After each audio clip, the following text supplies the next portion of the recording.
All right, the second half of the study guide is chapter 13, the church. Let's get right to it. Define church. The New Testament writers use this Greek word ekklesia. It's where we get a fancy word like ecclesiology, study of the Christian church. And ekklesia is not a religious word. It's a general term for an assembly or a gathering of those called out, right? Called out from one place to another. In the case of the church, it would be those who are called out of this sinful, dying world, the kingdom of the devil, the New Testament writers call it, into Christ's kingdom, which has no end, right? So Christians are a gathering of those called out of this dying world into Christ's kingdom. Who owns the church, builds the church, sustains the church, protects the church? Jesus. And we get this again from Matthew 16, where Jesus says, I will build my church, and the gates of Hades, death, will not overcome it, right? So the church is Christ's. What is the church's primary mission? Our primary mission, we get this in all of the Gospels in different wording, but in short, it's to proclaim the gospel, to proclaim the good news of Jesus. I like it in Acts chapter 8, where Philip gives the good news to the Ethiopian. The guy's reading from the scroll of Isaiah, and he doesn't know what it means. So Philip comes up and reads it with him, and it says, and from that very passage of Scripture, Philip shared with him the good news of Jesus Christ, right? So that's the church's primary mission, to proclaim the gospel to all creation, to go and make disciples of all nations, baptizing them, teaching them, to preach repentance and forgiveness of sins in the name of Jesus, right? So to give the good news of Jesus, that's the church's primary mission. What makes this or that church part of the church, or to use language a little further down the study guide, what makes any given visible church part of the invisible church? And the answer is the marks of the church. And the marks of the church are just what we studied in chapter 12. They're the means of grace. Where you have God's word truly opened and the gospel of Christ truly proclaimed, where you have Jesus' forgiveness delivered to sinners, where you have baptism in the name of the triune God, and the Lord's Supper as Christ's body and blood for you to take and eat and drink for the forgiveness of your sins. Only the church delivers these things. Only the church preaches the gospel, administers the sacraments. So these things are the marks of a true church, part of Christ's church. Describe 5 scriptural images for the church. Here they are from the New Testament, and let's just talk briefly about what they are and how they relate to Christ. So in each of these images, you get a different way of thinking about the church, how we relate to God and how we relate to one another. But who is Christ in each of these images? If the church is a flock of sheep, Christ, as he says, is the good shepherd who laid down his life for the sheep. A shepherd watches over, cares for, protects, guides, and that's who Jesus is for his church. The church is a building, and Christ is our cornerstone. We get this from Ephesians, where Paul says that the church is built on the foundation of the apostles and prophets, Christ himself being the cornerstone, that most foundational stone of the foundation. So Christ is our cornerstone, the foundation of his building, the temple in which he dwells. Christ is the head of his body. So if the church is a human body, Christ is the head of that body. So, Adam's the head of the human race, and we need a new head because he brought us into sin. Christ is the head of the human race. Christ is the head of his church, right? The church is his body, and individual members of the church are the individual members of his body. And the head cares about each part of his body. He doesn't want to lose any part. Every part is important, functional, helpful, valuable, and so on. The church is a bride, and Christ is our groom, our husband. Now I'm using third person possessive there. The church is a bride, not you, not me. It's not an individual thing. If it were an individual thing, kind of weirds guys out a little bit, right? I'm no one's bride, I'm a man. And girls could take that the wrong way too. Jesus isn't your husband. Jesus is the groom of the church. Jesus is the husband of the church, his bride. And here you get this idea that, he's a faithful husband to sometimes an unfaithful bride. We are idolatrous in our sinful hearts, and we tend to stray and chase after false gods, other gods, and Jesus is so faithful to us in spite of this. He washes us clean of our sin. He calls us back. He's always calling us to himself through his word. He's still constantly giving us his gifts in the sacraments. Jesus is a faithful groom to his church, his bride.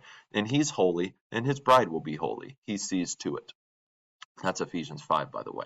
And the church is a family. of brothers and sisters under one God our Father and Christ our brother, right? And the author in the book of Hebrews, the author says that is why he is not ashamed to call them brothers, because we have one God and Father of all who is the same source, right? So he calls us brothers. So Jesus is our brother. He's the only begotten Son of God, and through his ministry, we become adopted sons and daughters back into God's holy family. Describe all 5 attributes of the church. The church is one holy, Catholic, and apostolic church that endures to the end. One means that the church is united in spite of visible divisions. This church, that church, my church, your church, this congregation, that denomination. But God sees it as one. There's only one flock, one body, one building, one bride, one family that is God's, not multiple. So the church is united from God's view, in spite of visible divisions. The church is holy. Again, this is the idea that because Christ is holy, he will have a holy bride, and he makes his church holy by washing her with water and the word, forgiving her sins, by giving her his Holy Spirit. Every Christian has the Holy Spirit, and the church collectively is a temple of the Holy Spirit, and individually too, by the way. So we are sinners, but we're justified sinners. We're sanctified. We've been washed, cleansed. Christ's Holy Spirit is in us, making us holy, and that work will be complete on Resurrection Day. So the church is holy. The church is Catholic. Oh, by the way, that the church is holy is never a comment about personal piety, virtue, morality. We remain sinners who, in the Lord's Prayer, ask for forgiveness of sins, go to church for forgiveness of sins. So it's not a claim about personal piety or morality. The church has sinners too. It's just we found our Savior. So it's about what our Savior is doing to make us holy. Catholic, lowercase c, Catholic means universal. So the church is universal. It includes believers from all nations, from every people group, from every language. God gathers people from all over the world to Christ, and the church is Catholic because of that, universal. Don't confuse Catholic with one. One is united in spite of division. Catholic is united in spite of diversity, right? All nationalities gathered together in Christ. Apostolic, what the apostles taught is what Christians still teach today.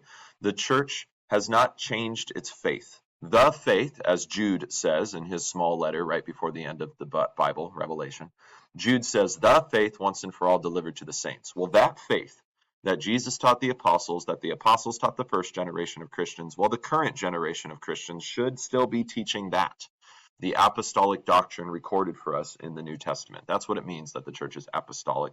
And then enduring, again, Jesus says, I will build my church, and the gates of Hades will not overcome it. There will always be Christians on earth. The church will always be around, faithfully, even in face of persecution, faithfully witnessing to Christ and the gospel until Christ returns on the last day. Distinguish between the visible and invisible church. The visible church is the church as you and I can see it. And as you and I see it, it does appear quite divided. Faithful at times, straying at other times, sinful. That's the visible church. This church, this congregation, that denomination.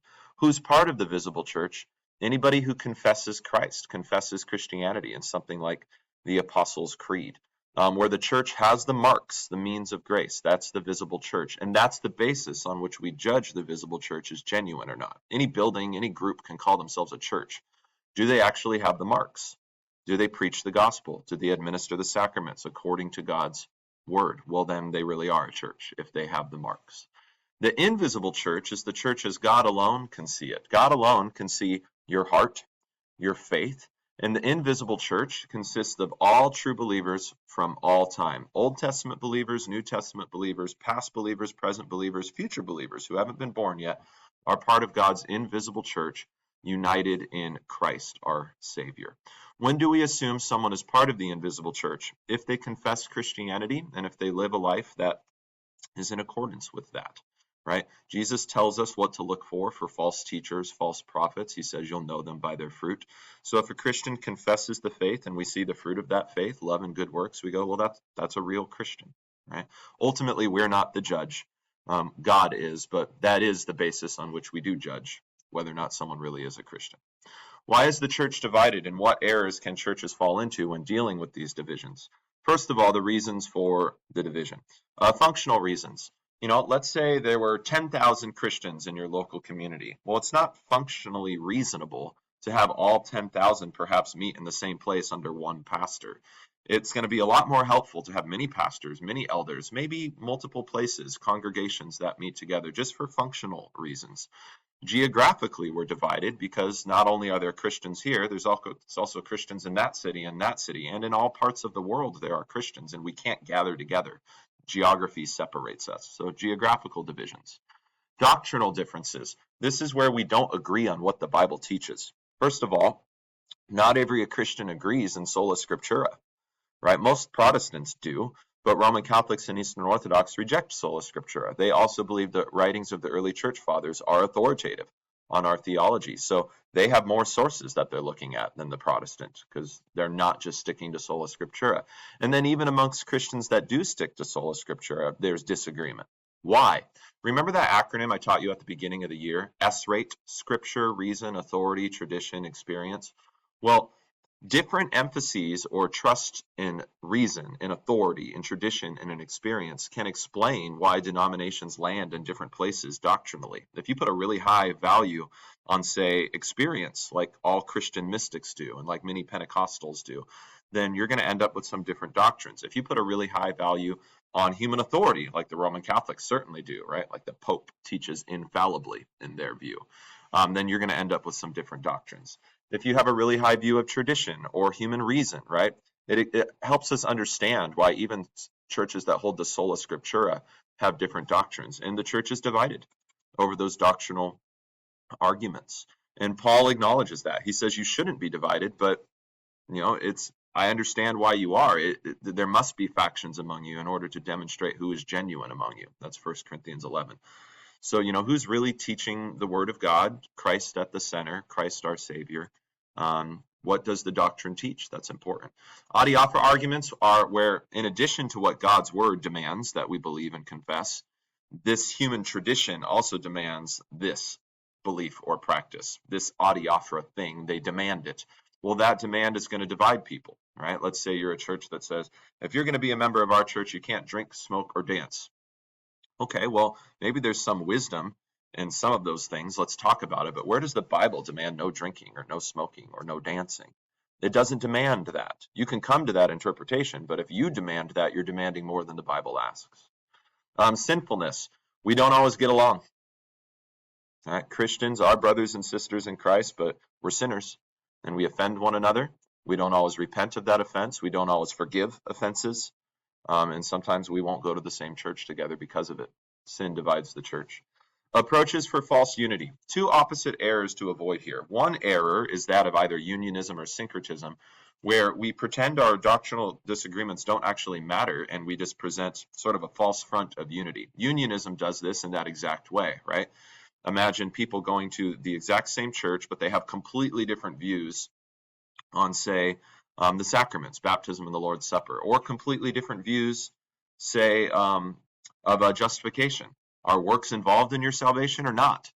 Well, if you disagree on that, let's not pretend you do agree. Let's keep talking about it. Let's see if we can come to agreement. And if we don't, then be honest about it. We don't agree. You think your works save you. I think they don't. Let's not pretend we're agreed on things that we're not. Unionism does pretend to agree. Syncretism is even more radical in that same directional error. It's like a blending of religions. Imagine Jews and Christians and Muslims gathering together to worship God together. Well, which God, right? You can see how that's a problem, right? The Christian's going to say we worship Jesus as God, but the Jew or Muslim can't say that unless they're a Messianic Jew, in which case they are a Christian, but still within the Jewish tradition. So syncretism is a blending of religions. It's a new hybrid faith, so to speak. Sectarianism is the opposite error. It's like we're the one true church, and if you want to be part of Christ's church, you got to join us. And they always have adiaphoristic demands. They always have man-made rules that you also must follow in addition to what the scripture says. That's sectarianism, and that's also a false approach for unity. If you're trying to find a home church, what should you look for? The marks of the church, the means of grace. Look for a church where every single Sunday they never fail to preach Christ crucified and risen for you, for your justification and eternal life. They baptize in the name of the Father, Son, and Holy Spirit. They give you forgiveness of Christ every Sunday, and they deliver bread and wine as Christ's body and blood for you to eat and drink for the forgiveness of your sins, right? So look for those things above all things.